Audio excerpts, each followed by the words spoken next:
बारिश में गरीब की झोपड़ी। तो बहुत तेज बारिश हो रही है। अब मैं मजदूरी कैसे करने जाऊंगा? बाबा, आप रुक जाइए। मौसम बहुत ज्यादा खराब है। मुझे तो समझ नहीं आ रहा।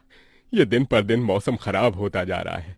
अगर ऐसे ही चलता रहा तो मजदूरी नहीं कर पाऊंगा और घर में खाने को एक दाना तक नहीं आ पाएगा। तभी बहुत तेज आंधी तूफान चलता है। अरे देखो, जरा देखो, कितनी तेज तूफान चल रहा है। अरे महेश बेटा, तू झोपड़ी के ऊपर तिरपाल तो लगा कर आया था ना? हाँ बाबा, लगा दी थी तिरपाल। और उसके ऊपर तूने ईंटें रखी थी या नहीं? बाबा, ईंट रखना तो मैं भूल गया। महेश के इतना कहते ही झोपड़ी के अंदर बारिश की वजह से पानी टपकना शुरू हो जाता है। हे भगवान महेश, तूने ये क्या किया? तुझे मैंने कहा था बारिश और तूफान तेज है, तुझे ईंटें रख देनी चाहिए थी। मुझे लग रहा है कि तिरपाल उड़ गई। चल चल मेरे साथ चल। अब तुझे मेरे साथ भीगते हुए मेहनत करनी होगी, नहीं तो पूरे घर में पानी ही पानी भर जाएगा। देवेश इतना बोल ही रहा था कि घर के अंदर वाकई छत से पानी टपकने लगा। हाँ पिताजी, आप सही कह रहे हो, चलो चलते हैं जल्दी से। दोनों बाप बेटा बारिश में बाहर निकलते हैं और झोपड़ी की छत पर तिरपाल को सही से लगाना शुरू कर देते हैं। अरे बेटा, ईंट को अच्छे से रखना, कहीं ईंट गिर न जाए। ठीक है पिताजी, सही सही रखूंगा। महेश इतना कहकर अच्छे से ईंट से तिरपाल को दबाने लगता है, जिससे छत ढक जाती है और झोपड़ी में पानी टपकना बंद हो जाता है। लेकिन इसी के चलते हुए बेचारे दोनों के दोनों बहुत बुरी तरह भीग जाते हैं। अरे चलो बेटा, बहुत ठंड हो रही है, बाहर घर में चलते हैं। चलो, बरसात में मौसम बिल्कुल ठंडा हो गया है। हाँ पिताजी, आपने बिल्कुल सही कहा, चलिए। जब दोनों बाप बेटा घर के अंदर आ जाते हैं तो मेघा उन्हें सूखा कपड़ा देती है और अपना शरीर पोंछने के लिए कहती है। आप लोग अपना शरीर पोंछ लो और सूखे कपड़े पहन लो, नहीं तो ठंड लग सकती है। मेघा के दिए हुए कपड़े दोनों पहन लेते हैं। तभी बीमार शकुंतला बिस्तर पर पड़ी हुई मेघा से कहती है। अरे बेटी, तूने खाने के लिए कुछ बनाया नहीं? माँ, मैं बारिश के रुकने का इंतजार कर रही हूँ। घर के अंदर खाना कैसे बनाऊंगी? सारे में धुआं ही धुआं हो जाएगा। मेरी दवाई का समय हो गया है और मुझे भूख भी लग रही है। ठीक है माँ, मैं कुछ करती हूँ। मेघा अपने सिर पर एक सफेद कट्टा रखकर बारिश से बचते हुए बाहर से कुछ ईंटें लाकर घर के अंदर ही छोटा सा चूल्हा बना लेती है और उसी पर खाना बनाना शुरू करती है। अरे बेटी, पूरे घर में धुआं ही धुआं हो गया है। पिताजी, खाना बनाना भी तो बहुत जरूरी था। मेघा जैसे तैसे करके जल्दी जल्दी खाना बना लेती है। वो खाने में नमक मिर्च वाले चावल ही बना पाती है। माँ, माँ उठो, ये लोग खाना खा लो। शकुंतला मेघा के हाथों से खाना खाती है। शकुंतला के पूरे शरीर को पैरालाइज हुआ था, जिसके कारण ना तो वो हिल सकती थी और ना ही वो उठ सकती थी। मेरी प्यारी बेटी, इतनी कम उम्र में तेरे ऊपर कितनी जिम्मेदारी आ गई। हम गरीबों का कुछ नहीं हो सकता है। इस गरीब झोपड़ी के अंदर हम कैसे कैसे दिन देखते हैं। कोई बात नहीं माँ, बच्चे समय के अनुसार बड़े होते हैं, लेकिन मैं समय से पहले बड़ी हो गई हूँ। आपको तो खुश होना चाहिए। मैं तो इस कदर लाचार हो गई हूँ कि तेरे सर पर हाथ रखकर तुझे आशीर्वाद भी नहीं दे सकती बेटा। शकुंतला की आंखों से आंसू निकल रहे थे। मेघा उसके आंसू पोंछकर अपनी मां को हौसला देती है, जिसके बाद वो अपने भाई और पिता के साथ बैठकर खाना खाती है। बारिश होती ही रहती है, लेकिन बारिश रुकने का नाम ही नहीं लेती। खाना खाकर वो सभी सो जाते हैं। आधी रात के समय जिस तरफ शकुंतला का बिस्तर होता है, वहां पर पानी टपकना शुरू हो जाता है। अरे ये क्या, पानी टपक रहा है। मेघा, मेघा, लगता है सो गई। अब मैं क्या करूं? ये पानी तो धीरे धीरे टपकता ही जा रहा है। शकुंतला रात भर अपने ऊपर टपकते हुए पानी को ऐसे ही झेलती रहती है, जिसकी वजह से सुबह तक उसके पूरे शरीर में बुखार फैल जाता है। अरे, अरे ये क्या माँ, आपको तो बहुत ही बुखार हो गया है। रात भर ये झोपड़ी की छत टपकती ही रही। मैंने तुम्हें उठाने की कोशिश की, लेकिन तुम्हारे तक आवाज नहीं गई। ये सुनकर मेघा को बहुत अफसोस होता है।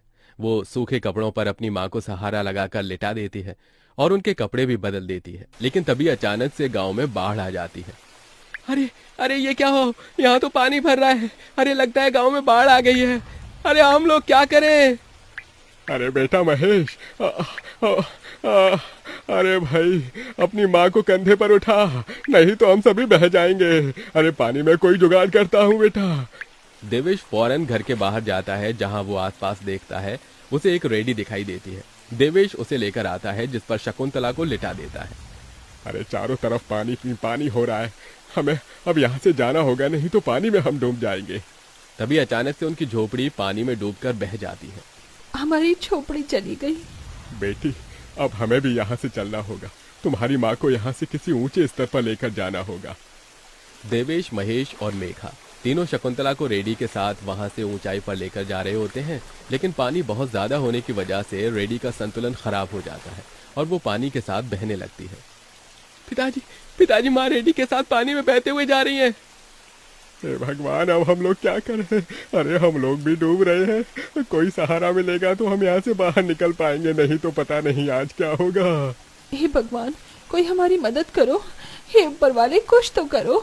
तभी मेघा को एक बड़ी सी लकड़ी का सहारा मिलता है। वो उस लकड़ी के सहारे अपने पिता और भाई को भी बचा लेती है, जिसके बाद वो तीनों लकड़ी के सहारे तैरते हुए एक ऊंचे स्तर पर पहुंच जाते हैं, जहां पर काफी लोग होते हैं। हे भगवान, मेरी 8 साल की बेटी थी, कहीं नजर नहीं आ रही। इस बाढ़ के कारण वो पता नहीं कहां पानी के साथ ही बहती चली गई। वहां सभी अपने परिवार को लेकर दुख में थे और यहाँ मेघा, देवेश, महेश तीनों शकुंतला के लिए फूट फूट कर रोने लगे थे। मेरी माँ पता नहीं कहाँ चली गई, पता नहीं किस हाल में होंगी वो। क्या वो अभी जिंदा होंगी या नहीं? तुम ये कैसी बातें कर रही हो? हौसला रखो, सब कुछ ठीक हो जाएगा। माँ वापस आएंगी।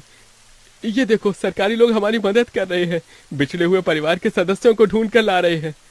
महेश, मेघा और देवेश तीनों शकुंतला की राह देखते ही रह जाते हैं, लेकिन सरकारी आदमियों को भी शकुंतला की न तो लाश मिलती है और न ही उसका कोई अता पता, जिसके कारण अब उन्हें यही लगता है कि शकुंतला दुनिया में नहीं रही। इतनी बारिश हो रही है, माँ का तो कुछ पता नहीं। अब हमें हमारे लिए कुछ करना होगा। तुम सही कह रही हो बेटी, अब हमें कुछ न कुछ तो करना ही होगा।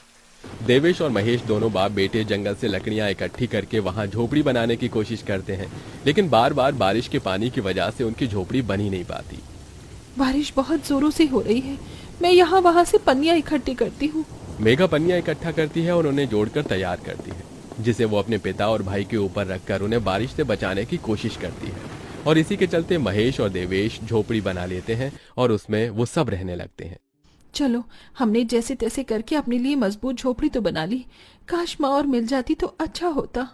मेघा अफसोस करते हुए रो रही थी कि तभी उसे झोपड़ी के बाहर से अपनी माँ की आवाज आती है।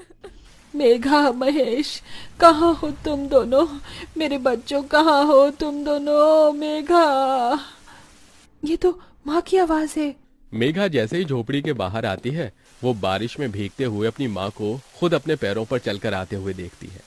माँ, आप चल सकती हो, आप हिल सकती हो, आप खड़ी हो सकती हो। ये सब कैसे हुआ? ये तो एक चमत्कार है। बहते बहते पता नहीं मैं कहाँ पहुँच गई थी और बेहोश हो गई थी। जब होश आया तो हाथ पैर अपने आप काम करने लगे थे। फिर तो मैं ढूंढते हुए यहाँ तक आ गई। ये भगवान का चमत्कार ही था। हमारी झोपड़ी भी टूट गई। भैया और पिताजी ने दोबारा झोपड़ी बनाई है और इस बार बहुत मजबूत झोपड़ी है। एक बूंद भी नहीं आ रहा अपनी झोपड़ी के अंदर। माँ, चलो हम सब एक साथ पहले की तरह रहेंगे। शकुंतला को सही सलामत देखकर महेश और देवेश दोनों बहुत खुश होते हैं। वो सभी एक दूसरे को गले से लगा लेते हैं। इस तरह बारिश में भी गरीब की झोपड़ी उनके काम आती है और वो उसी में अपना गुजारा करते हैं। बरसात खत्म होने के बाद महेश और देवेश दोनों मिलकर काम करते हैं और पैसे जोड़कर अपने लिए पक्का मकान बना लेते हैं, जिसके चलते अब शकुंतला भी अमीर घर की कोठियों में काम करके कुछ पैसे जोड़ती है और धीरे धीरे घर की परेशानियों को खत्म कर देती है। अब वो सभी एक साथ खुशी हमारी वीडियो आपको अच्छी लगी तो चैनल को सब्सक्राइब करें।